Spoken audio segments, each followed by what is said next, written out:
दिल्ली के मंत्री आशीष चौधरी ने पाम अग्निकांड पर सदन में सरकार का रुख स्पष्ट करते हुए विपक्ष की अनुपस्थिति पर सवाल उठाए। उन्होंने आरोप लगाया कि 2019 के अग्निकांड के बाद फायर कमेटी ने आधुनिक प्रणाली के लिए 3 चरणों की योजना दी थी, लेकिन तत्कालीन मंत्री सत्येंद्र जैन ने पहले चरण का फंड जारी करने में 4 साल लगा दिए। सूद ने कहा कि फरवरी 2022 में जाकर फाइल साइन हुई, जिससे दिल्ली की सुरक्षा व्यवस्था पिछड़ गई। उन्होंने पूर्व मंत्री सौरभ भारद्वाज के पुराने बयानों का जिक्र करते हुए कहा कि विपक्ष केवल राजनीति कर रहा और अपनी नाकामियों को छिपाने के लिए सदन से भाग रहा है।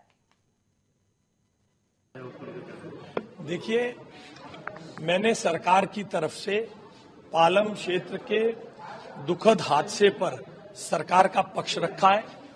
विपक्ष जानता था कि जब हम पक्ष रखेंगे तो उनकी अकर्मण्यता, उनका नकारापन दिल्ली की जनता के सामने आएगा, इसलिए आज वो जानबूझ के सदन में आए ही नहीं। हमने बताया है दिल्ली की जनता को इस पवित्र सदन के माध्यम से कि कैसे 2019 के फायर के बाद बनी हुई कमेटी में, जिसने 3 फेजेस में फायर के मॉडर्नाइजेशन की बात कही थी, उसमें से एक पहले फेज का 197 करोड़ रुपए देने के लिए सत्येंद्र जैन जी ने 4 वर्ष लगा दिए। 2019 में फायर हुआ और फरवरी 2022 में जाकर फाइल साइन हुई 197 करोड़ की। तब तक यूरो के दाम बढ़ गए और अगले 3 साल में उन यूरो के दामों का भी समाधान नहीं किया गया, इसलिए ब्रॉन्टो स्काई लिफ्ट नहीं खरीद पाए।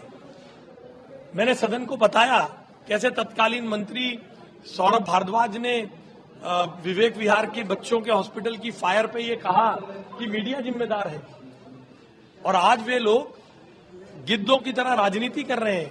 मुंडका की फायर पे कहा था कि ये बीजेपी वालों का बिल्डिंग है, बीजेपी के नेता की। हम तो नहीं कह रहे, आम आदमी पार्टी के नेता की बिल्डिंग है वहां ज्वलनशील में। हम इन छोटी राजनीति में नहीं पढ़ना चाहते, हम नहीं पढ़ना चाहते इस छोटी राजनीति में। हमने दिल्ली की जनता को आपके माध्यम से और सदन के माध्यम से आश्वस्त किया है कि modernisation of fire brigade number 1, number 2 modern command centre, number 3 modernised wireless network,